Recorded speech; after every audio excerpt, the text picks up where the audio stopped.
So I just wanted to, at the beginning, mention that this is Anzia's and Kevin's conversation is being sponsored by the Meg Hansen Project, which is a new project that was very generously funded by generous alum. It's a 3-year project to develop a entrepreneurship thread within Antioch. So it's what is the formal title? I should have that focus. Yeah, the title of the Meg Hansen project is the Meg Hansen Project for Socially Responsible Enterprise. And so that includes both for-profit, non-profit, C Corp, B Corp, really any enterprise that's really trying to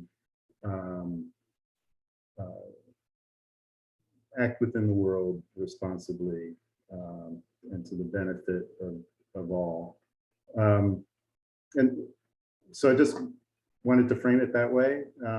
At the end, if people have more questions about it, I'm happy to answer, but I don't want to take any more time from Anzia's talk. Thank you.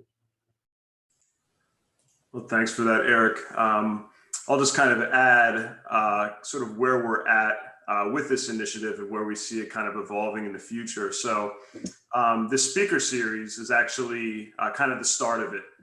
We want to sort of drum up interest with students by bringing in social entrepreneurs to talk about their experiences in socially responsible enterprise. Sort of the next phase of this project is going to be curriculum development. For me, I'm a professor of political economy. My research and teaching often deals with sort of the relationship between business, society, and politics. So it's natural for me to, potentially alter my courses at the level of, the curriculum in the syllabus, or maybe even offer some new courses that can support studies in social enterprise. And you combine that with Kevin's kind of professional experience as a social entrepreneur, as a business person during his time in Harlem, and we feel like we can kind of lay the foundation for a social enterprise program moving forward. So that's sort of the natural evolution of this project thus far. Kevin, do you have anything to add there before you introduce our distinguished speaker? Yeah, I would just add, I'm also looking at the history courses I teach in the same way that Dean is looking at PICO. I've been at Antioch for 9 years, and one of the ways that as faculty we stay fresh is by tweaking our courses periodically. So I teach History 110, which is called Ohio Stories, and every maybe 3 or 4 years I tweak that. The current edition focuses on farming. But as we've looked at this, I'm really thinking about tweaking it to focus on social enterprises. And this could be going back to the 1800s. So, kind of socially responsible enterprises, manumission societies could fit under that in the 1800s. I also teach a course, History of an Institution, that focuses on the ACLU, which definitely is a socially responsible enterprise. But in the last week, I've started toying with the idea of doing an additional version focusing on Ben and Jerry's, because when you look at what they've done, they're probably one of the more high-profile social enterprises. And so I think where we want to go fairly soon is to create a social enterprise focus within our self-design major curriculum that would be a mix of current courses and possibly courses at the Southwest Ohio Consortium of Higher Education Schools. A lot of them offer the basic business courses, and so there's no reason for us to recreate the wheel there. But a lot of our courses, we believe, with some tweaking, could meet that need. In addition, it could encourage all of us to look at developing new courses as well. And so that's what I've been thinking about on the curricular level. Okay, well, as you know, we are here, as Dean was saying, this is our first session of a series, Conversations with Social Entrepreneurs. And our guest today is Anzia Bennett, who is the class of '03. And she's director of Three Sisters Kitchen. And kind of rather than follow the typical tradition of reading the biography, we're going to use a conversation for you to get an idea of who she is and what she's been doing. And the plan is to use probably about 40 minutes or so for Anzia and I to be in conversation, and then open it up for a conversation with everybody who's here. So starting out, Anzia, can you spend some time telling us what Three Kitchens is and what your role is there? Sure. Three Sisters Kitchen, sorry. Yeah, you're good. Thank you, Kevin and Eric and Robert and Dean and everyone who's here. And just want to give a shout out to Michael Cidio, who's on my team and he's here and going to hear me talk about the kitchen for the millionth time. But Michael, I may refer to some of your expertise as well. Yeah, so Three Sisters Kitchen is a nonprofit community food space. We have a 501c3 nonprofit status with the IRS. We're located in the heart of downtown Albuquerque, New Mexico. And so I moved to Albuquerque in 2003 to do my last co-op and have been here ever since. But the kitchen itself emerged. I'm gonna give you a long answer, Kevin, because I think our process is really interesting. Apologies to those of you that have heard this before, but in 2016, I was working for a small farmer cooperative, and I was running food access programming for that cooperative. So basically operating a community supported agriculture program that had a subsidized and sponsorship component so that people who could afford to get fresh food from farmers every week could do that. And people who couldn't could also access that same food. And we were doing all sorts of fun community cooking classes and really trying to both address the need for farmers to make a living and bring in enough resources to live the healthy, happy lives they deserve, and also make sure the food that they were growing was accessible to community members, specifically in the neighborhood where they were growing that food. So in Albuquerque, that was focused in the South Valley area of the city, just south of downtown. And in 2016, I'd been working there for about 5 years. In 2016, there was a group of farmers who had reached out to the farmers market coordinator at our largest market here in Albuquerque, the Downtown Growers Market, and basically said, we need an incubator kitchen. We need a commercial kitchen space where we can take food that isn't being sold at market or food that's going to waste in the field, and we can learn how to turn that food into viable businesses or, revenue generating products. And so that kicked off a series of community meetings. And I was invited to one of those meetings, I think in early 2016, and was super critical of the idea that was emerging, which was to build a commercial kitchen in downtown Albuquerque, primarily because there already are really beautiful and effective shared commercial kitchens in the city, one of which I was working out of with the farmer cooperative. And so, I expressed my thoughts, but also really got drawn into the conversations that were starting to deepen. And really what people were saying was that, it's great to have a kitchen that we can rent by the hour, but until I know what I'm doing in that kitchen, I'm just wasting money, right? And so for people that didn't have access to financial capital, who were really thinking about building out food businesses, there was a real gap in resources and services and in facilities. And so that got me really interested. This idea that if you have a lot of money, you can kind of play and try things out. And if they work, great. And if they don't, you can just move on to the next idea. Versus like I put all of my resources into building out this salsa line and, the refrigerator malfunctioned and I lost all my product and now I lost all my savings, right? So those were the sort of conversations that were emerging. And after a few months, I was recruited to lead the effort to build out a community food space that was prioritizing manufactured food business incubation.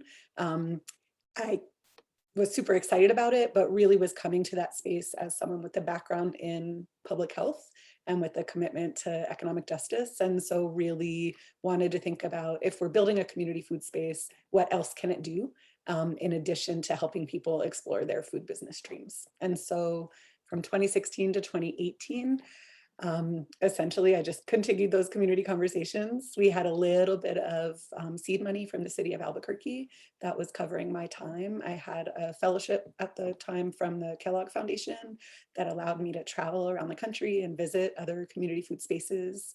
And that really helped inform the vision. But really, it was listening to thousands of community members, responding to a few basic prompts. I was going to community meetings, inviting people in to take tours of the space where we wanted to build a kitchen, and doing lots of listening. And so those questions were really simple. They were, what is a community food space? What does that mean to you? What should it be? And how can this community food space be relevant to your life, to your work, to your community, to your family? And the ideas that emerged from those conversations are it's where we got our name. So Three Sisters Kitchen is a reference to the three sisters. Those of you who garden are probably familiar with this concept of corn, beans, and squash. When you grow them together, they support each other and help each other grow stronger. And so that metaphor and that literal reminder of, the fact that we're on native land, that there are a lot of really meaningful food traditions that continue to flourish here in Albuquerque and in New Mexico. And this idea that everyone has something to offer and everyone has something they need, and we grow stronger together. As cheesy as it sounds, we really deeply believe it at the kitchen, and it really informs our practice. So the name emerged out of those community conversations, and so did the design for our facility, and really the direction for all of our community-based programs. And so super briefly, I know I've already gone on and on, but those community programs, so our facility includes a local food shop and cafe that Michael runs, that when we are not in the middle of a global pandemic, serve up breakfast, lunch, and brunch, featuring seasonal ingredients, highlighting local producers, and our shop itself only sells New Mexico made or grown products. We have a commercial kitchen, which we call our test kitchen, which is designed for aspiring manufactured food entrepreneurs to really experiment and explore and think about what's viable in the context of their own food business ideas. We have a community dining room that brings people together around the table for lots of fun community meals and events. And we have a community classroom that is designed for hands-on education. And in that classroom, so it's set up sort of like a TV cooking show. We've got cameras and screens and lots of beautiful cooking equipment. And the idea in that space is we use it to host our in-house training programs, and we also make it available at no or low cost to anybody who wants to use it to teach their own class, to host events. And so the trainings that we sponsor in that space right now, they're all virtual, but we're really excited to get back in there when we can, include a food business training program. So really a direct response to the people who planted that initial seed, those initial ideas for Three Sisters Kitchen. It focuses specifically on manufactured foods, because from a regulatory perspective, that's really different than opening a restaurant or a catering company or a food truck. Also because there's another great nonprofit, the Street Food Institute here in Albuquerque, that helps people do those things. And they were really excited and really helped us think about our mission and our programming in the context of meeting a gap, or filling a gap and meeting a need, as opposed to replicating what they were already doing.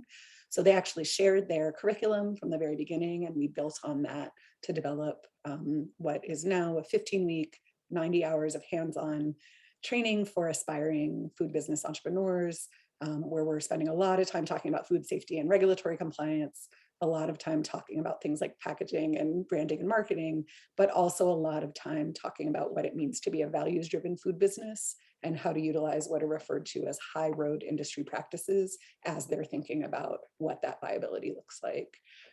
So that is a wonderful program. We're super excited about it. When people graduate from that food business training program, they're able to access 12 months of free kitchen access in our space. And they're also able to access a micro lending program where we have to raise a percentage, but the majority of these low interest loans are backed by a credit union here in Albuquerque. And then we also support with sort of unlimited technical assistance and support from our whole team. So the idea is if people go through our training program and decide that they want to actually dive in to developing a food business, that we're there really by their side to make sure that they get on their feet and are successful. The other core training program that we offer in that classroom space is called Harvest to Health. And it is focused on providing, it's a Spanish language training program focused on utilizing local food in the context of care for homebound seniors. So it's a training program for home health aides, which is a sector that is growing and that is, excuse me, often not great for people working in that sector. And so we are really trying to focus on how to build confidence and capacity and help people access new ways to earn good money, living wages, and connect with local farmers and local food producers while they're caring for homebound seniors. Similarly, we run a healthy food access program called Refresh that's designed to purchase local healthy food from producers and get it out at no cost to about 200 families every 2 weeks. And then we run lots of community cooking classes and community events. Michael leads many of them with community partners, really celebrating the role of food in our lives. So how are we thinking about becoming more independent in the kitchen or cooking healthy food, but also how are we thinking about things like community building and justice and mindfulness in the kitchen? And then lastly, we run a lot of food-based storytelling and arts programming. So we have a community cookbook project with artists. We run a series of videos and podcasts called Cooking for Generations, where we provide documentary filmmaking and audio production training for young artists in the community. They interview home cooks and then we get those stories out there. It's a lot of fun. And our newest initiative, which is called Nutritional Values, which is a project that we've conducted over the last year and a half, really focused on exploring the root causes of poverty here in New Mexico through sharing of food stories. So specifically looking at racism, capitalism, and colonialism, and how those systems have really shaped what feels possible and what poverty looks like on the ground here in New Mexico, and then using those food stories and conversations to really think about what we want to see.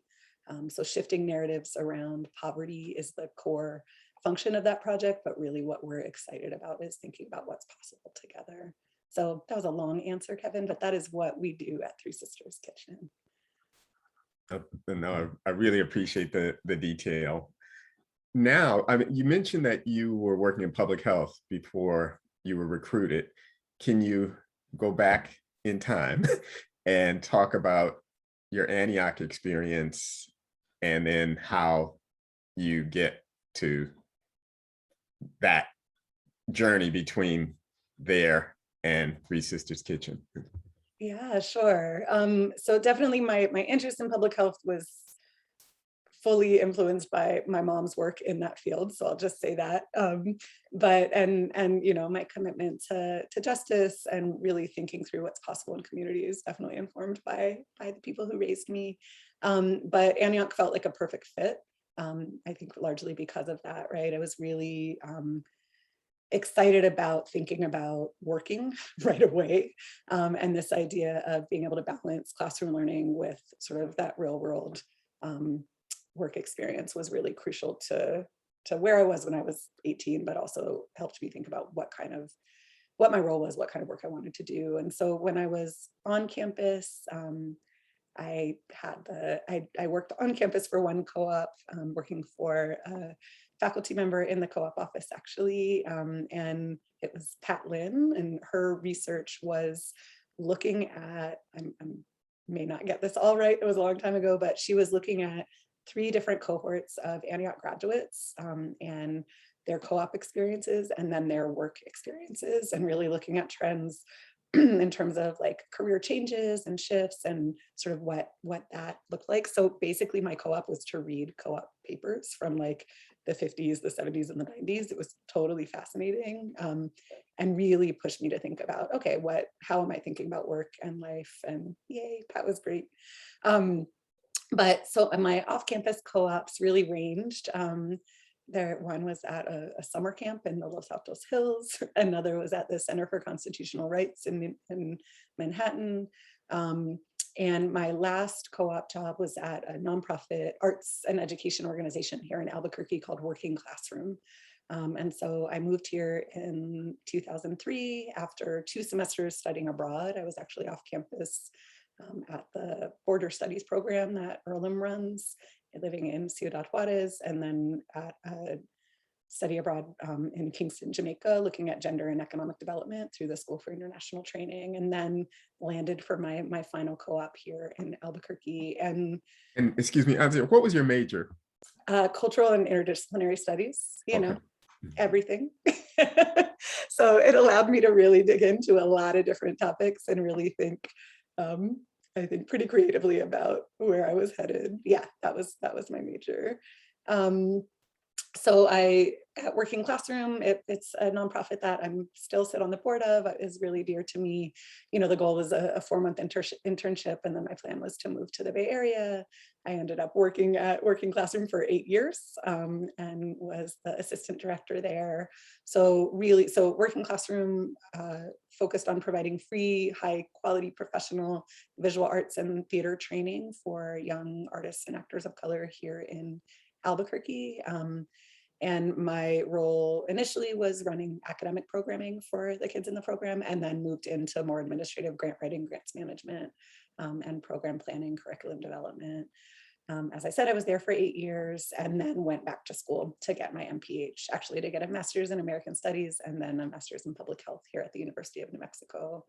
And while I was getting my MPH, you know, I was in this space where I love to eat. That's really my connection to this work. I like cooking, I like eating, and food always sort of felt like fun, not work, even though I worked in restaurants all the time, right? And so it took me a while to realize that I could do food systems work that was aligned with my values and my politics, and that it didn't just have to be like where I was putting energy on the side. And so when I was getting my MPH, the work I was doing in the department was looking at obesity prevention policy in the state of New Mexico and how limited it was. Basically, that it was sort of doing the neoliberal work of telling people it was their fault that they were unhealthy, as opposed to really addressing the root causes and the systems and structures that that were at the root. And so while doing that work, I was meeting a lot of great people and thinking together with a lot of great people, and was at dinner one night with this guy who was working with a farmer cooperative and was trying to find a way to make sure that the people who lived next to the farms could access the food being grown on those farms, right? There was at that point, it was a farmer cooperative of 3 small growers who were selling primarily to restaurants and schools. And they wanted to figure out how they could bring resources in to be able to get that food out to their neighbors. And so over the course of my time getting the MPH, I was building out program plans, evaluation plans, writing proposals, and building that program. And that's what I was doing for 5 years before launching Three Sisters. Can you talk a little bit about, not a little bit, a lot, about your day-to-day leading an organization? Your title is director. What do you do? What was the learning curve? Yeah, I can tell you I'm tired. I can tell you that for sure. My days are really different, and Michael, you can weigh in here too if you want. But you know, we started, so when we like I came on board in mid 2016, and then 2016 to 2018, it was really focusing on this community engaged planning process. So just trying to get as many people engaged in that process. And so I was a contractor, I was just doing everything I could. We had a number of volunteers join the team in 2018, and we opened our doors in August of 2018. So we just celebrated our 3rd birthday as an organization. And at that point I had 1 employee, right? And so now we have a team of 11. And, you know, we've been able to do so much more over the last few years because we have such an incredible team. You know, that team is smaller than pre-pandemic because our current operations are limited, but we hope to build back up again. So yeah, my role as executive director is, you know, first and foremost to take care of my team. So I'm doing a lot of grant writing and contract negotiation and grant reporting and funder engagement. I'm doing, you know, overseeing our hiring and staff supervision and evaluation, but have a great team of managers who are also supporting that work. What I love to do is program development. I like to build programs. And so as much as I can, I'm still supporting, you know, the programs that we implement at the kitchen. And right now, a big focus is on thinking about, you know, succession planning in the long-term sense, right? How are we really building positions for leadership? How are current staff able to move up within the organization and take on new roles or expanded roles so that we can really think about, you know, becoming more of an institution that doesn't rely on me. We have the team that can make that happen. And so that's really what where my energy is. But I can, you know, today, for example, I woke up and submitted a proposal to a local foundation, then had a meeting with a building manager and a potential partner who wants to buy the space across the street from us and wants us to come in as an anchor tenant. So that was like talking real estate contracts. Then I had a meeting with our communications firm and our team on the nutritional values project, where we were talking about press strategy for the campaign we're rolling out in November. Then I met quickly with the head of our manufactured food line, which I didn't mention. We have our own food line now called TSK Food Group. And we talked about a proposal I'm putting together for the state that will help us subsidize some new hires to expand our manufacturing capacity. Then I met with a team member to talk about reaching out to restaurant partners for that nutritional values campaign. And now I'm here. And when we hang up, I'm going to work on another proposal and send out a few emails. So, you know, that's today, but yesterday looked really different. So, yeah. When you look at the revenue of the organization, what's the rough split between grant funds and earned income or other revenue? Yeah, so we're in this really unique place, and I do feel like this is where for students who are interested in thinking about social enterprise work within a 501c3 or a nonprofit structure, you know, we've really been able to explore what's possible there. The majority of our funding right now is still coming in through philanthropic support, so individual donors and grants. But because we offer so many different programs, we have a lot of earned income coming in through contracts and fees for service arrangements. So for example, Michael teaches community cooking classes with partners, an amazing nonprofit called Together for Brothers that does leadership development and organizing with young men of color here in Albuquerque. And, you know, they, when we were open, come into our space every Monday night and lead leadership circles and cook in our kitchen and eat together. When we closed, they, you know, called and were like, we want to keep working with you. We're going to get through this together. And they raised grant money so that they could contract with us to lead virtual cooking classes. So Michael built out a curriculum focused on, you know, really thinking about cooking as community care, exploring, you know, their request was to explore ideas around decolonizing your diet and thinking about really pushing back against unhealthy ideas about masculinity and really letting the young men and boys in their program have fun in the kitchen together. And so that's, you know, so they are able both to pay for weekly bags of food that we provide, so everyone has the ingredients they need to cook from home, and for the instruction of those classes. Similarly, we have a pretty substantial contract with a nonprofit or with a community-based behavioral health organization. So they provide bilingual therapy around the county, and they got a grant from the city to provide food and hands-on cooking activities exploring mindfulness and healthy relationships in the kitchen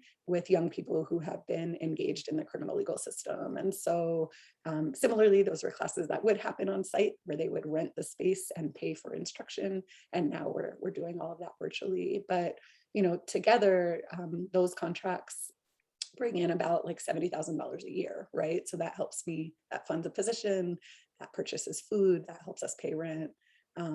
Similarly, we have a lot of revenue generating opportunities that we've been able to expand on while the restaurant has been closed. So the restaurant obviously was designed to generate revenue, and our catering operations continue to do so, but we built out our manufactured product line during the pandemic because we were looking for ways to continue to keep our restaurant staff employed, and to generate revenue.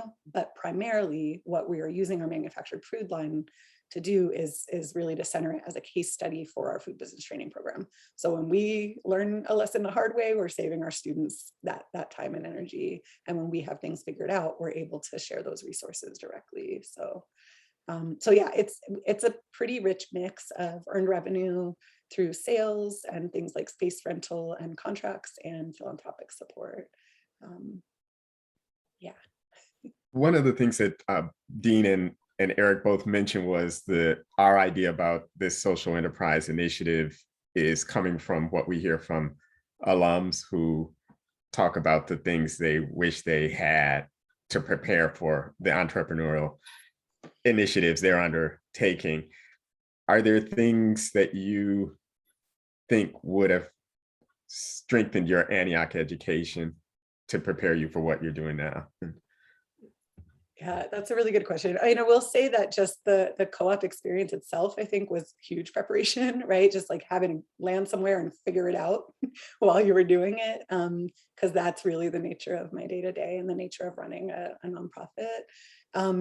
But I do think if I had a clearer sense of even like how to read a balance, like, I didn't know what a profit and loss statement was. I didn't know how to, I'd never heard of the triple bottom line, right? Like that things where it's, I think I was really turned off, right, by concepts of entrepreneurship and business development and sort of the way I heard those things being talked about. And so I think learning and exploring alternatives to, Amazon would have been, I think, a way for me to understand what felt possible for me, if that makes any sense. So thinking about like cooperatives, thinking about social enterprise, thinking about B Corps, thinking about, how are those businesses that I respect and want to support making it, right? I mean, we are very early on at Three Sisters Kitchen.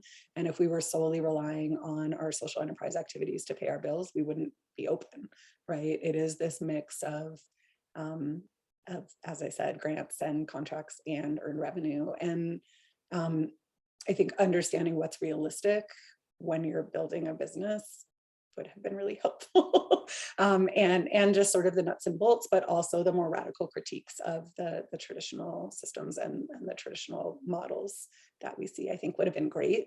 I've been able to engage in those conversations over the course of my work, but I think I was sort of hungry for people who are navigating these spaces, but coming from a much more radical space, if that makes sense. I know that COVID has presented all organizations with a range of challenges. As an organizational leader, kind of when you think about the next 6 months, what do you think are going to be the challenges that you need to navigate your way through? Yeah, I mean, so I know it's really different everywhere you are. New Mexico has been pretty serious about COVID safety, and our space has been closed since March of 2020. Restaurants are now able to be open, but we decided that it just didn't make sense for our team. But and this I guess is more in terms of running a 501c3, but we were able to access Paycheck Protection Program money, and we were able to access a lot of emergency grants, primarily for food distribution over the course of the last 18 months, 19 months. and that money is not available anymore. And so we're good for the next few months. I've got, we're good at getting money in the bank, and we're good at really stewarding those funds responsibly, but I'm pretty worried about next year, to be totally honest with you. I'm worried about when we'll be able to open safely. I'm worried about, running a restaurant is already really stressful, and no one makes much money doing it. But right now, what we're hearing in terms of the fear of frontline workers and having to engage with the public that isn't super sympathetic to the hard work they're doing in the context of restaurant operations is a concern. And so we're really trying to figure out when do we open and what does that look like? What we've been trying to invest in are these creative opportunities for program development and revenue generation, but also investing in our product line with hopes that we can build, right now we're working with 18 local wholesalers and 3 distributors, and we're really hoping to expand that product line regionally and then eventually nationally. And so we're looking right now for a partnership and support to build out a manufacturing space that we can utilize for our production, but also that our students can utilize for business expansion or product expansion. Similarly, we are negotiating a contract with the local Children's Science Museum, who's asked us to run their cafe and concessions, and really trying to think about how we can use these expansion opportunities as a way to both model and build on the high road practices we're so committed to. So just really quickly, when I say high road industry practices, that's a term that was introduced to me by the Restaurant Opportunity Center. And it really refers to, what does it look like to take the high road in an industry that's notoriously exploitative, like the food industry. And so at a most basic level, it means paying a living wage, it means providing benefits, and it means investing in professional development and growth. And so at Three Sisters Kitchen, for our restaurant employees and for all of our other staff members, our starting wage is $16 an hour.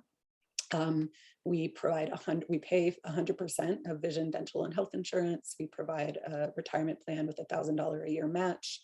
And we really are trying to focus on professional development and support, right? That has been complicated this past year, but really where my energy is, is in working with our staff members to say, where do you see yourself? What do you want to be learning? What is your vision for this organization and for your role in it? And then really trying to build out opportunities to explore that. All of those things are really expensive, and right now are covered through grant funding while we try to figure out what makes the most sense for a food business of our size. But the hope is that we can take that learning and share it with people in the more traditional food industry, in restaurants and manufacturing spaces, to share lessons learned that we've been able to explore with grant support, so that they can apply those lessons in ways that are more practical and realistic on the ground. So yeah, again, I'm not sure if I'm answering any of your questions, Kevin. Yes, definitely. I want to shift now and open it up to everyone here for questions. If you have a question, just raise your hand and then you can unmute and ask Anzia directly. And Robert. Thank you, Kevin. Thank you, Anzia. I have a question. I don't totally understand all the facets that you're involved with, and that's okay. I don't want an explanation. But what would concern me in your position is that you're heavily dependent upon grants. And if I was in your situation, I would try to set up the organization such that for what I'll call the disaster scenario, make the assumption that you have no grants. What do you have to terminate? But at the same time, have a core set of self-sustaining businesses that will keep you going, so that the whole organization financially doesn't collapse. Does that make any sense? Absolutely, yeah. And so that question was at the core of our founding and every day, right? And so at this point, the revenue generating streams that are not grant dependent are our local food shop and cafe. So the restaurant, which is temporarily closed, but that we're still running catering operations out of. And honestly, catering is the bread and butter, right? That's where we're able to really bring in the most money.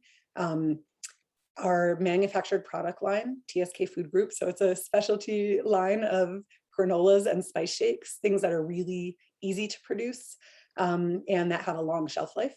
And really, we've been spending the last year investing in expanding markets for those products. The space rental was a key source of revenue when we were able to be open. So we anticipate that being a reality again. The expansion into the Science Museum, they have 1 million visitors a year. And so that's gonna make a big, it's gonna be pretty easy to run and is gonna be pretty consistent in addition to the catering and on-site events that will generate additional revenue. And then our contracts. So the contracts, even though they may be grant funded on that end, are not, we are not raising that money. We are negotiating those contracts, and those are significant, and will, I anticipate that those will continue and grow. We have a lot of interest in partnership and curriculum development and facilitation of workshops and events. So yes, we sort of have the projects that can only happen if we get grant funding. For example, our food distribution work, we can only buy that food and give it away for free if I can raise those funds. But the majority of our programs have some revenue generating capacity to help us really think realistically about what's possible if that worst case scenario were to hit. Absolutely. Yeah. And we're also in the space where over the last year and a half, it's thinking about like, what do we actually have to offer that's unique, and what do we need to step back from, right? And that I think is a really important next step as we move into our 4th year of operations. Other questions? Yeah, Alexis? Hi. So one of the questions I have, which is something I've always been interested in, is how do you decide which things are, this is my organization and I will, like, it's like a trade-off. It's like, this is part of my organization, so I have to keep this as like a core part of my organization in order to be my organization. And this particular thing is not necessarily part of like who we are, so we can step back from it. How do you make that decision as a social entrepreneur? Yeah, that's a really good question. And I think, I don't know that I named our mission yet today. So I'll share, our mission is pretty general and allows for a lot of diverse programming, but it is, so Three Sisters Kitchen uses the power and love of local food to create economic opportunity, improve community health, and bring our communities together around the table. So pretty broad buckets for programming, but the way that they are happening is in those 3 sort of core areas. So we've got the food business piece, we've got the community health piece, which is the food distribution and the home healthcare training, and then we have the community engagement piece, which is the food storytelling and the cooking classes and all of that, right? And I think, and I'll invite Michael to weigh in here too, but we see all of our work as pretty integrated, pretty intersectional, pretty connected. But it is at a point where, it was the first few years of launching where we were going to try everything we wanted to try and see what made sense, what had impact, what felt good, and what we, again, had something unique to contribute to. And really over the next few years, it's really this year, it's starting to step back from certain programs and really invest in others, right? Exploring what partnerships make sense, and it's seeing what we have the capacity to do well. And so it is this unique moment where we're dialing back a bit and really revisioning to say, what are the next steps from here? Yeah. Michael, do you want to add anything? Yeah. I'm Michael Cedillo. So as Anzia said, I am like the general manager of the Cafe Local Food Shop at Three Sisters Kitchen. But one thing that I just really want to highlight that Anzia had mentioned early on is how responsive the organization is to what we're hearing or seeing as the needs of our community at kind of any given time, which obviously have changed since COVID. But while our mission is pretty broad in terms of our our local food systems. Really, it's been evolving and responsive to what we see or what our board of directors sees as the needs to our immediate community at the time. So my initial interaction with Three Sisters Kitchen was actually as a volunteer. So like Anzia had gotten a school where I worked at, Amy Beale High School here in Albuquerque, New Mexico, involved with doing like service learning there actually before Three Sisters was even officially Three Sisters. And then when I got hired was actually as a manager for an indoor growers market in the winter months, like responding to this need of, you know, farmers and other producers saying, hey, we need a space to vend during these off-season months. And so that became less of a need actually during COVID, first off, just because of social distancing, but also there were some other expanded opportunities with larger markets here in Albuquerque.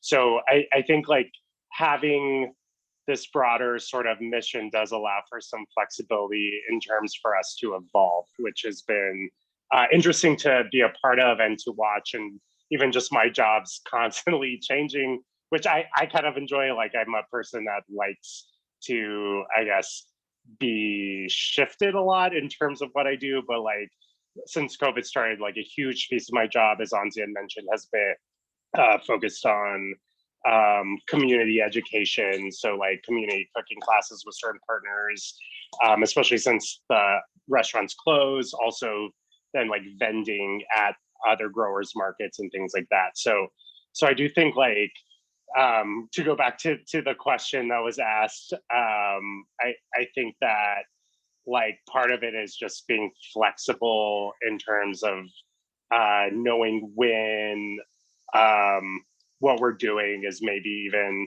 necessarily relevant to the communities that we're trying to serve. I think we're also learning how to say no. I'm learning how to say no, right? So that we are not stretched too thin, so that we have the capacity to do the work we're taking on well. And we are always thinking about, okay, if taking this on mean like if there isn't funding coming in attached to this, what are the other benefits, right? And how are we thinking about what's mission aligned, what's values aligned, and what will have long-term benefit, even when some of those decisions in the short term may mean a loss of some revenue or more fundraising needs on my part. Does that answer your question? Other questions? Yes, thank you. Other questions? I have one. I'll go real quick. Okay, go ahead, Dean. I've been doing a lot of talking. You know, one of the kind of clear barriers to, you know, purchasing local healthy foods, of course, is cost, right? So can you talk about some of the strategies you employ to ensure that, you know, the historically marginalized communities you're serving can afford what you're offering? Yeah, it's a really good question. So there are a few things here, right? We as a policy don't ever negotiate with small growers on pricing, right? We trust that farmers know the value of their product and that they're going to charge us what is fair for them and fair for us. And so really it's about how are we thinking about what we're then doing with that food to make sure it's affordable and accessible for the communities we hope to feed. So there are a few different pieces, right? With our refresh program, we are asking partners like local hospital systems and other groups that should see some benefit in improving, you know, healthy diets for communities, because that's long-term savings for them, right? But also who may just be excited about connecting people with good, delicious food. So we ask them to offset the cost, right? To sponsor that program so that we're then able to distribute that food at no cost and introduce people to local growers so they can make their own relationships and get them more confident utilizing ingredients that may be new or familiar, right? So that's one piece that doesn't really address your question, but it is a way to address the initial issue of access, right? Then we're looking, you know, when we built out our menu in the cafe, when we think about what we carried in the local food shop, we are thinking about affordability as a staff, right? We're looking at where am I going to feel comfortable walking in the door and where can I afford to eat? And so part of that meant having diverse offerings. So we always have $1 a cup of coffee on the menu, and we always have something for $5 that you can eat and will fill you up, so that most people are able to come in and be a paying customer, even if it's just with that $1, can sit there, have, you know, engage in the space with dignity and respect and feel like they're a part of things happening there, right? We lose money on that $1 cup of coffee, but what that makes possible feels good and brings in other resources, right? Similarly, you know, we're developing the menu for this, the Science Museum, and they're serving primarily families who are, you know, under the low income label. And we are saying, okay, you need to be able to eat off of this menu for $5. We won't have anything on this menu over $10. And so what does that mean if we are always incorporating local ingredients? How are we thinking about recipe development, menu development with that in mind? And so that's part of like what we try to do, and then strategies we hope to share, right? So again, it's not, you know, what we know that those costs would be lower if people who were growing organic food were getting federal subsidies. We know that, right? Like that there's so many other issues there.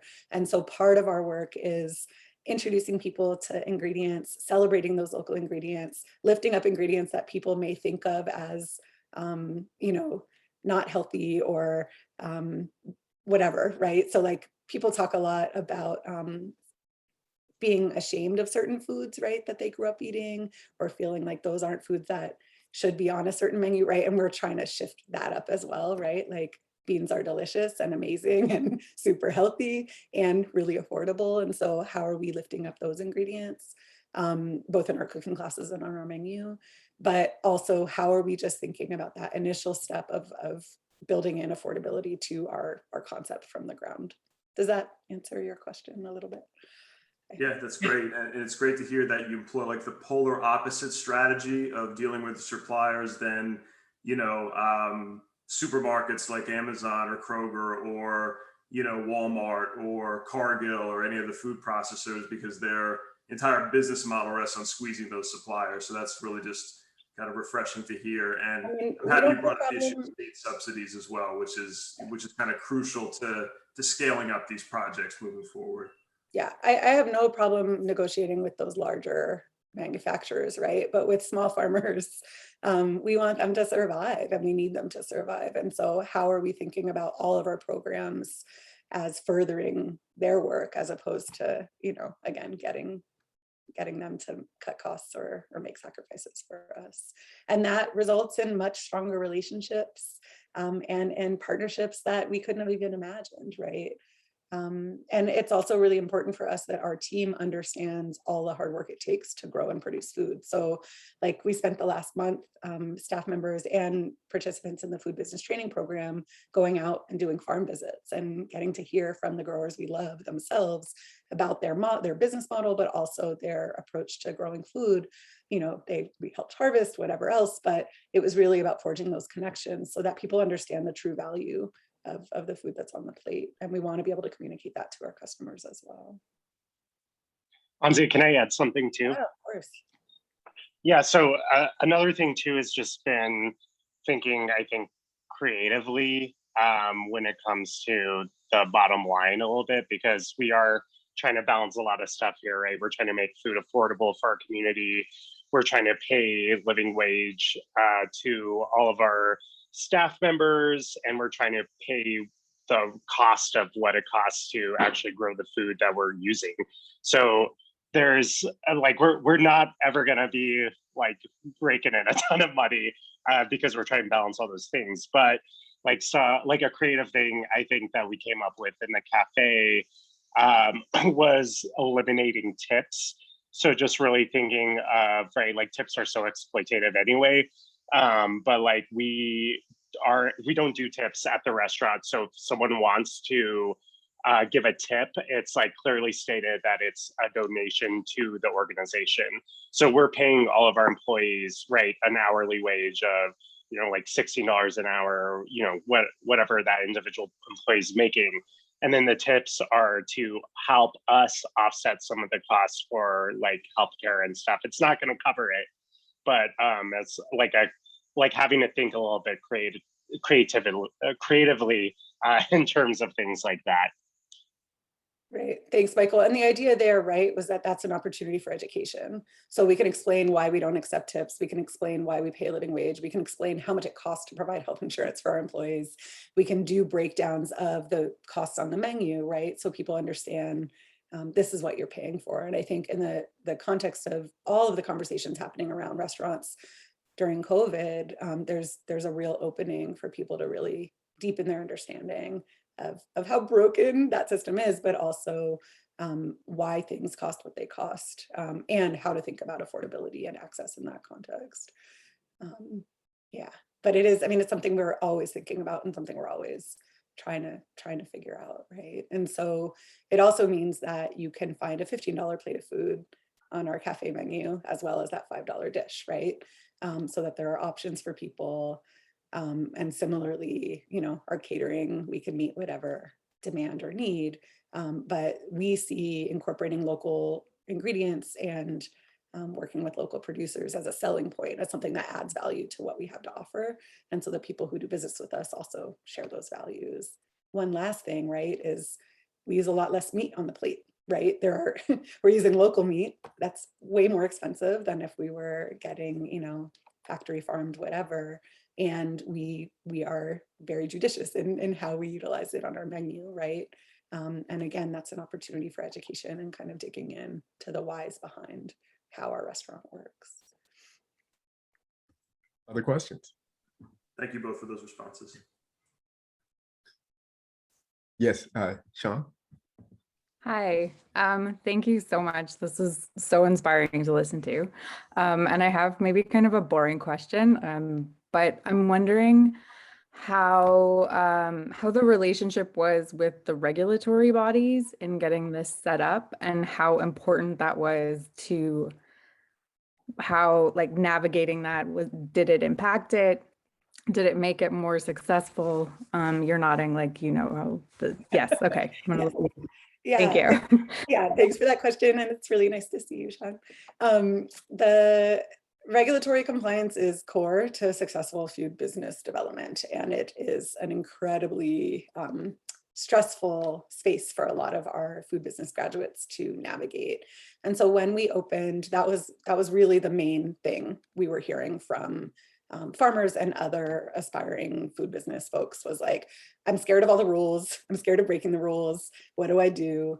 And so for those of you that don't have a background in manufactured foods, in New Mexico and for most products, most of the country, you're required to produce out of a commercial kitchen. Here in Albuquerque, you have to get a permit with the local regulatory agency. So we're located in the city of Albuquerque. That means the Department of Environmental Health, but other food businesses are regulated either by the state, the county, or their tribe.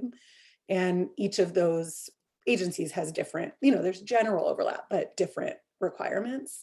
And then when you bring in complicating factors like meat, or other processes like, acidified foods, then you're talking about the FDA and you're talking about the USDA. And so there's a lot to navigate there. So from the very beginning, I'm like, that is not my area of expertise. And so I just went to the city and was like, we're trying to do this. We're trying to do this right. We need you as a partner. How do we, from the very beginning, figure out how to do this? And, we get to be in this place of like, we're teaching, so we want to be a model of compliance, and all of our questions for you are hypothetical and they're not tied to any business, right? So that we could do some of that initial groundwork to make it easier for the businesses going through our training program. But the most important thing has been developing a really close relationship with the regulator, so that, and we're really lucky locally, they've been really invested in our success. Our initial regulator actually joined our staff for 1.5 years and helped us build out the food business training program. So, she was really excited about what we were doing. And so she joined our team before she retired. And so that really helped us from the ground floor get all that, sort of ingrained in our curriculum. And at this point, We continue to partner with the City of Albuquerque's Department of Environmental Health. That's who conducts all the inspections of our space and of all the product runs for our graduates.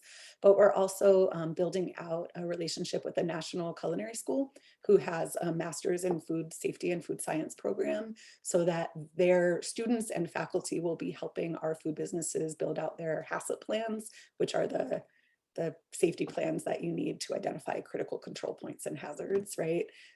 So that we can support people as they're doing that learning and as they're getting launched. But yeah, regulatory compliance can be a nightmare and a headache. And so we've tried to make it as easy as possible. And most of that is rooted in good relationships and being real about our capacity. So not pretending like we have it all figured out, asking for help as much as we can, and leaving room in the process for that learning. So that's sort of a generic answer, but that's been the reality for us. And we're always learning something. And partially it's because there's like 2 different versions of the food code that are that different regulatory agencies are using here. And so answers are different depending on who you ask. And it's really hard to find consistent and reliable, accurate information. And so we just know that every time we run a new type of product, or every time we launch a new business, there's going to be something we didn't know we had to deal with that we have to deal with. And so we're trying to capture all that learning to share in our training program, but we're also trying to remember to build in that time so that it doesn't throw things off. Yeah, but it also means we're not doing, like, we don't make kombucha in our space, and we're not doing anything for wholesale sale that includes meat, because we don't have the space needed to segregate production for kombucha. Or with meat, you're required, if you're this is just a fun fact for everybody, but if you're cooking or producing food for wholesale that includes meat, you are responsible for paying for office space and an on-site inspector from USDA for every product run. So that's not realistic for us, right? So for that, we're like pushing for the city to build a USDA slaughter facility and inspection space, but like we know we don't have that capacity. So that limits what we can offer in terms of training and in terms of production on site. Yeah. Anzia, you mentioned the triple bottom line. Can you explain that concept for those who might not be familiar with it, and then how it applies to Three Sisters Kitchen in terms of what you evaluate? You or Dean maybe have a better actual definition. For us, it's really thinking, beyond money in the bank, what are we investing in? What are we building? What are the benefits from our programs, right? So we're thinking about environmental impact, and we're thinking about social justice, right? And we're thinking about, again, that question of who benefits and how as core to everything we take on as a food business. And the core of that, you probably know that people talk all the time about the bottom line. And so that means the net. In for-profit businesses, what do you have left over? And what social enterprises have done, like Anzia was saying, is they've said, that's not unimportant, but these other things are equally important. And every year when we're looking at how we did, we're not just looking at how much money we made. We're looking at what did we do in these areas. And it's really up to the organization to decide what's important. And so that's why Anzia was mentioning the mission statement, because that's, particularly for nonprofit organizations, that's what they're using to evaluate even how they would create those the double bottom line or that third bottom line. It should ideally flow from the mission statement, so that, and the board with an organization is going to be holding the executive director responsible for achieving that. But it's a team effort in a nonprofit, and that can be tweaked at different times too, based on changing conditions. Both the mission can be tweaked, but how that evaluation happens can be tweaked as well. Right. And it's this combination of very tangible and more intangible benefits, right? Yeah. And so, we talk about like, what does it mean for the long-term health of our community if 200 families are getting access to fresh, healthy food every 2 weeks for 2 years? That's not something we have the capacity to measure in 20 years, right? What diabetes rates are looking like in that particular community, but we have faith that there's real impact there. And that's what we're talking about with our hospital partners, for example. And then there's, you know, what are we investing in the local food system, right? How many farmers are we working with, and what does that mean for their, right? There are different ways of thinking about that benefit. Robert? I'm sorry, just a clarification on the definition of what triple bottom line means. First component is evident, it's the profit. Thereafter, it's spending on nonprofit. But what's the third component? I've lost that component. I mean, it's really up to the organization to decide if there is a triple. They may say money and this. And so my background is in housing development. Often nonprofit groups will use number of units of affordable housing created this year. And they may look at a double bottom line. Did we cover our costs? So you can cover your costs with one unit, but you haven't met that portion. So all organizations don't have 3 measures, criteria of assessments. It's really up to the organization to decide. But most social enterprises and nonprofit organizations are looking at more than just money. And so they're usually looking at least at a double bottom line. Yeah. Yeah. And as we've become more aware of environmental concerns, societal effects of our work, the triple bottom line has entered into the evaluation process for many organizations. And so did we build housing, and was it environmentally responsible housing as well? Okay, I follow. Thank you very much. Mm-hmm. Other questions? Yes, Barry. I'm imagining a double bottom line is profit and loss, right? Or expenses and income. And then the triple would no, no. So okay. That's how you get to the bottom line. What do you have after you? Right, the net right, would the be net. That's the the net bottom is line. the bottom line. Right. So then what's a double bottom line? With so I was the executive director of a nonprofit HIV prevention organization in New York. We looked at the bottom line of, did we cover our costs with grant funding after we had our organizational expenses? Did we cover that? But we also looked at how many people did we serve in terms of HIV prevention testing, community outreach. That was more important than that bottom line. And so where that emphasis is stressed is going to vary from organization to organization, and to some extent, the mission and also what the board feels is most important as well. Does that clarify it? I'm just imagining that when people talk about a triple bottom line, they're putting in things that aren't obviously a financial plus or minus. And the double bottom, that second element of, so the bottom line is dollars and cents. Okay. The double bottom line, which is a second criteria, that typically is not. It may be where did our money come from? So not only do we want to make money, but we want to be sure that we're serving a certain market in terms of who we attract. But often it's not monetary, it's often something else. And then that third one tends to be societal impact, environment, health, those kinds of things. Do these all appear on your financial statement? No, Anzia? So I mean, I'm imagining a program, you have your programs in columns and the money goes across. I'm imagining a column that might say social impact for young men or something. Then you show the cost of that program, and you saw the men who didn't, you make some assumptions how many people did not go to jail, or you know, anyway, the financial impact of these social benefits. Yeah, But I I mean, might be wrong. I mean, I should just Google it. And the way we really think about it is more in the context of our evaluation process. So, you know, our P&L is the dollars and cents.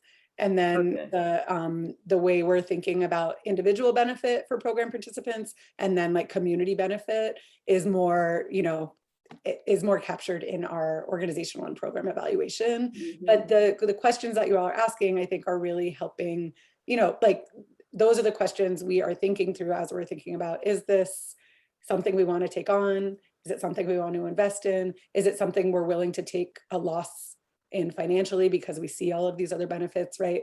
We're thinking about, so in distributing a fresh bag of food for free, we're getting that food to a person and we can see, did we raise enough money to pay for that food to distribute? Then we can think about what it meant for that family to get that food that week. And then we can think about what it meant for our larger community to have access to fresh, healthy local food and the benefits to those local farmers, right? Each of those questions are helping us think about what's the value, who benefits, and what are we investing in? And how are we sort of not just justifying our operations, but thinking through what our mission is calling us to do and what we can do effectively, and how are we evaluating success? Because we're saying it goes beyond what the books say. That's a piece of it, right? But it's not the whole story. And what your questions are bringing up is, so if an organization is firmly in the nonprofit world where their money is coming all from grants, the kinds of things that we're calling double and triple bottom line would be part of a grant evaluation. So most grants now ask, how are you going to evaluate your program that we gave you a grant for? And so they stay in that grant headspace. If they were totally for profit, they're looking at the bottom line. Social enterprises are doing both. And that's what brings the double and triple bottom line. And I haven't necessarily seen that in a financial statement, but in the text of an annual report, you would probably see the ways that the double and triple bottom line have been met in a year for an organization. When I did fundraising for a veterans organization that helped homeless veterans, jobs, housing and stuff, under the employment cost, you know, program, at the bottom of that, I would put, you know, how many people we expected to serve, how many people got jobs, how many people got housing under the employment part, the housing part. So that was a way of visualizing the numbers that you're helping within that program. And it was on the budget. It wasn't on the financial report. Other questions? Yeah. There.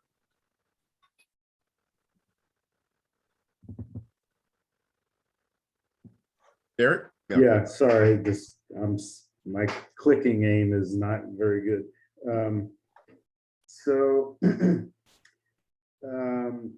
I hope this question is fair.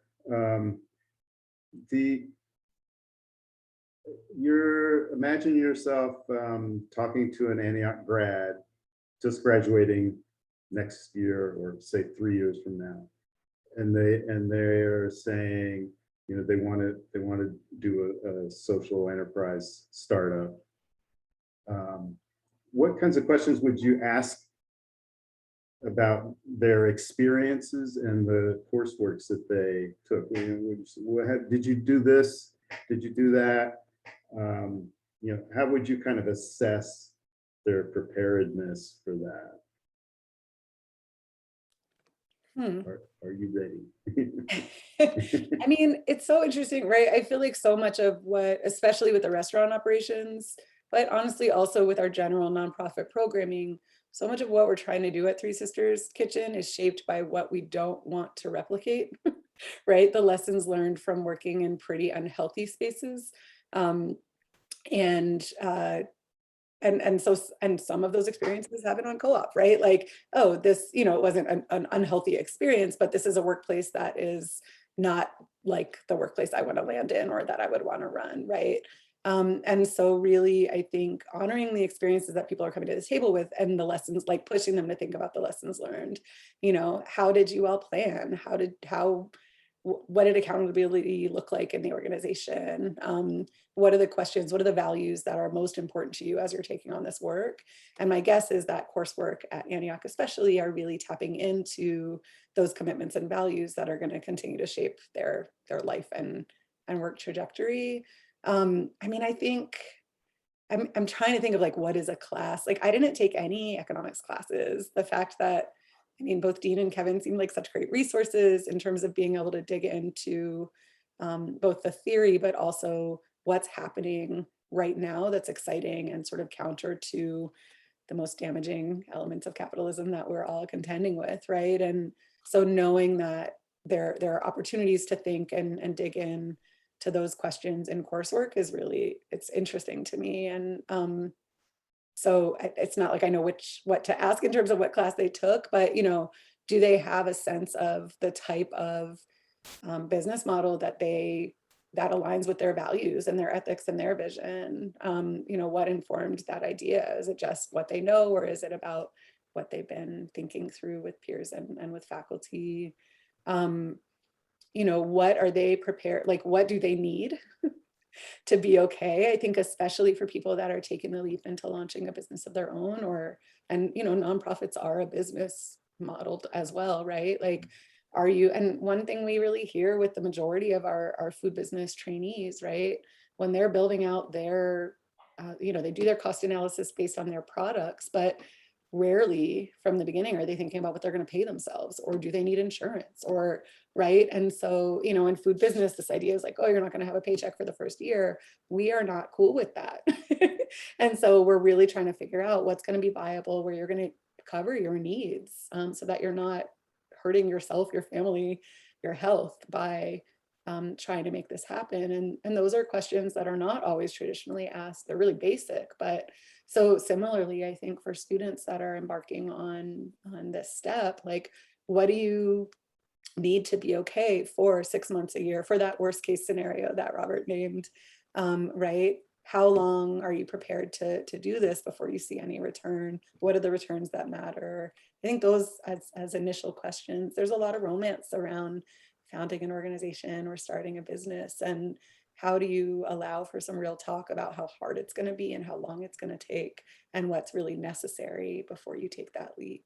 The main thing behind our food business training program is preventing bankruptcy, right? Like, we want you to know what you're stepping into before you step into it, so that we're footing the bill for a lot of the exploration and experimentation so that you can determine viability before you get a loan, as opposed to getting that loan and then realizing like, this is a hobby, it's never going to make money, or I hate being on my feet in the kitchen all day, or, you know, the market isn't there for the product that I thought it, you know, everyone in my life said they loved these cookies, but when I tried to sell them, they weren't buying them, right? And those are really basic things, but they're really important as people are determining what makes sense for them. And what we've traditionally seen is people with fewer financial resources putting all their savings into food business development and then losing it and feeling like they've failed, but also feeling really stuck. And so we're trying to shift that. So I think a similar frame of like, what do you have to invest in experimentation and exploration? And then what does success really look like, right? And what is appropriate scale? For us, we know we're not trying to see franchise Three Sisters kitchens all over the country, but we are trying to get national distribution for our product line, right? And so how are we thinking through what's appropriate, what kind of growth makes sense? And I think even just having those questions in their heads from the beginning, even if they don't have all the answers, is helpful as they're making decisions going forward. Is that? Plus, it seems to me that you offer an example of getting out of Antioch and doing something that you did not prepare to do, but problem solving, finding partnerships, asking for help, making alliances with the regulators, whoever you're having to deal with, how to manage all that. That's a big deal. And I mean, truly shaped by my Antioch experience, right? I mean, I think being resourceful is something that comes with the territory, right? But like understanding the importance of relationships, of clear communication, of flexibility and of having a clear line, right? So like, who will I not take money from? Who are we, why are we committed to using non-GMO ingredients, right? Like, what are the questions as we're thinking about our food business development?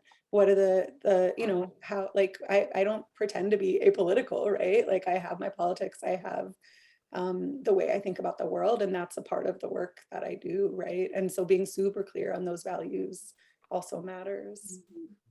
The point of the Meg Hansen project is to kind of shorten the timeline and do some of the things that you do in your work, which is to kind of figure out what the mistakes are, and prepare students to and let them see where some of the pitfalls are, and when they leave here, they won't have to fall into them in order to learn the lesson.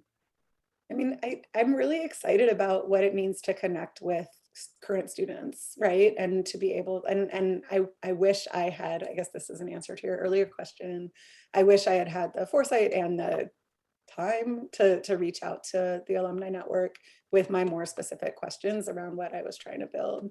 Because there are so many Antiochians that are navigating these spaces. And I think that's really exciting about this project, right? Is being able to make those links, because it does, it saves time, but it also creates a network that's gonna really make every initiative more successful, right?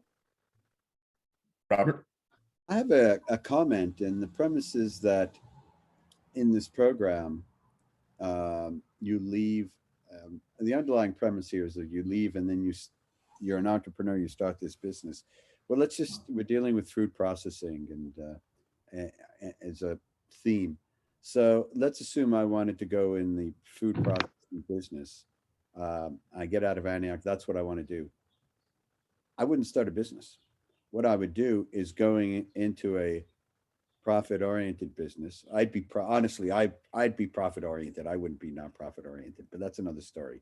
But independent of whether you're profit-oriented or non-profit oriented, the point I want to make is I wouldn't go out and just start the business.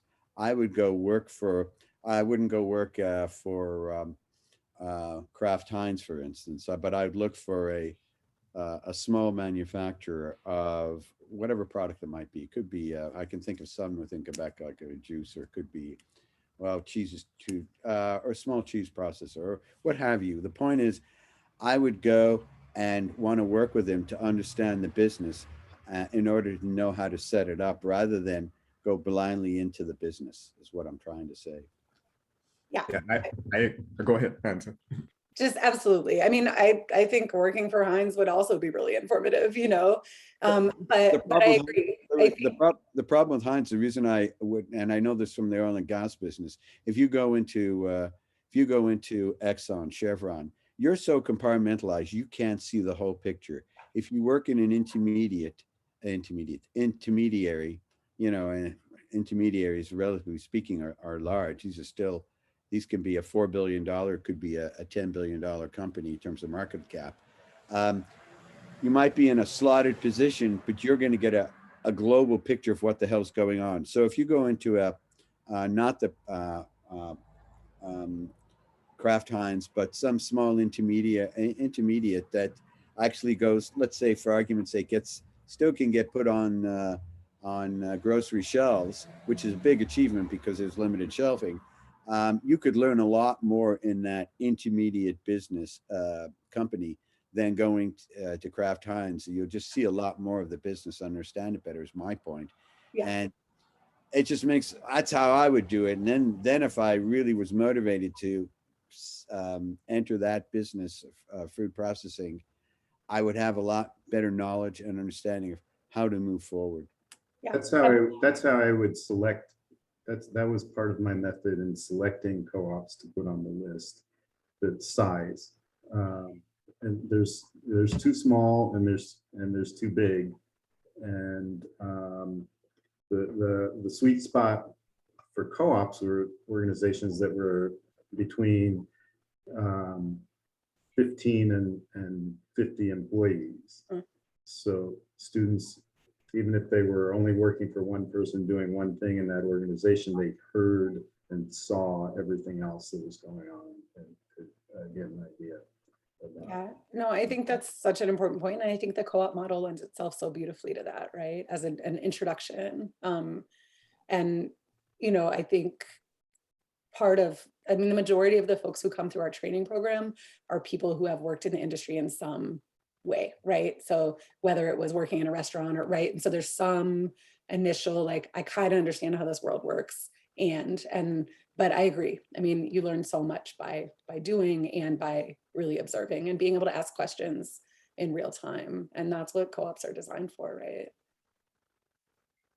One thing this conversation brings up, which I think is really important as we begin this series and this initiative, is we have to be careful not to view the Antioch education from a deficit point of view in terms of enterprises. That what we didn't talk about was, how did the liberal arts education prepare you in terms of being able to write? You talked about cultivating relationships, and that really is one of the goals of this initiative as well, to demonstrate to our students and others that liberal arts education, there's a lot of strengths that it can prepare students for. And often when people are talking about business, they tend to undervalue the ability to write well, the ability to, communicate, persuade, to listen, and I guess maybe that's leading to a question. Anzia, in terms of the interdisciplinary education you had, I suspect that looking back, you can see ways that prepared you to do what you're doing. Yeah, I mean, absolutely. Writing is key. You know, I learned to write at Antioch, and I'm a good writer. And I write successful grants, and part of that is about writing. Part of that is about understanding story. Part of that is about being really clear with values. I think all of that was deepened or expanded at Antioch for me. I think similarly, as Barry was naming, like this understanding of what it means to what real relationship and real thinking with people means, right? It's like, I have no idea what it was like to go to a larger or a different type of school, right? But what happened in the classroom for me at Antioch in terms of having to listen to people who did not think like me, but also how to really think about intent and purpose and who I was talking to in my audience, right? That really was refined. I don't know if that's clear in this moment. I don't know if my intent and purpose is super clear, but generally I think that was really honed at Antioch. And I think similarly, just the sort of intersectional approach to every question, right? I mean, so much of what we're doing at the kitchen for me feels really obvious, right? It's like, of course, if we're doing home healthcare training, we're connecting with Meals on Wheels and the hospital system and a workforce training center, right? But people are like, that's so innovative. How did you make those connections? And it's because, with every question, we're thinking through who should be involved, who should be at the table, who's not here, what does partnership look like, and who can complement what we bring, because we can't do it all and we're not interested in doing it all, right? And something about that, the initial seed for all of that, I think comes from my Antioch education. We have time for one last question or comment. Thank you. Thank you. Anzia, do you have any final comments? I mean, I appreciate you all being here and your questions. I was expecting tough questions about our finances, so this was just fun. And I have a lot to learn here. We as an organization are so young and have a lot to learn, and every time we're sort of thinking through our model and sharing that model, new ideas emerge, new partnerships emerge. So yeah, if any of you all are interested in checking out what we do or connecting, or if you have ideas or things you think I should be reading or thinking about, I can plug my email in the chat, and you can find Three Sisters Kitchen online at threesisterskitchen.org. It's THREE, all spelled out. And we're on Instagram and Facebook at Three Sisters Kitchen NM for New Mexico. But yeah, hopefully this is the beginning of conversations, and I really appreciate the invitation and look forward to figuring out how we can more closely engage with students, whether while they're on co-op or on campus. I think I'd love to be able to continue the connection with Get a Antioch. list of all the alumni in Albuquerque. Yes, there are a lot of them in New Mexico. So. Yeah. And if you get back to Yellow Springs, check out that Gem Market. Isn't that by Antiochians and Dayton? Gem City, yeah. Gem City. Yes. So Yeah. that's Leela's. Yes. Yes. Her Yeah, I'm project. so excited to get out there at some point. We were Yeah. both recipients of the, we both won the pitch competition the same year. Oh, And it's been so exciting to see the growth of that vision. So, yeah. yeah. Well, Anzia, thank you so much. And all of you, thank you for attending. We have your information, so we'll keep you posted on when our next conversation is going to happen. And we'll share this recording. You know, there were a few students online, but I know there were others who had planned to come, but there's a lot happening. And so we'll share this with the campus community. So this will, there will be an opportunity for them to share what we shared this afternoon. And so again, thank you all so much then, and stay tuned for our next one. Thanks so much, Anzia. Take care. Thank you very much, Okay. everybody. All right. Take care.